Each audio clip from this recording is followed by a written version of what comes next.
আয়াত ২৬। ওয়ায়াসসিরলি আমরি। অনুবাদ, এবং আমার কাজ সহজ করে দিন। তাফসির ১ নং ফুটনোটের বিবরণ। দ্বিতীয় দোয়া, আমার কাজ সহজ করে দিন। এই উপলব্ধি ও অন্তর্দৃষ্টিও নবুয়তেরই ফলশ্রুতি ছিল যে কোনো কাজের কঠিন হওয়া অথবা সহজ হওয়া বাহ্যিক চেষ্টা চরিত্রের অধীন নয়। এটাও আল্লাহ তাআলারই দান।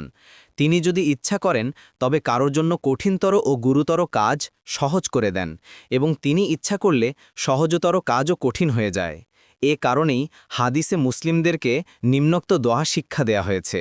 তারা নিজেদের কাজের জন্য আল্লাহর কাছে এভাবে দোয়া করবে: হে আল্লাহ, আপনি যা সহজ করে দেন তা ব্যতীত কোনো কিছুই সহজ নেই, আর আপনি চাইলে পেরেশানিযুক্ত কাজও সহজ করে দেন।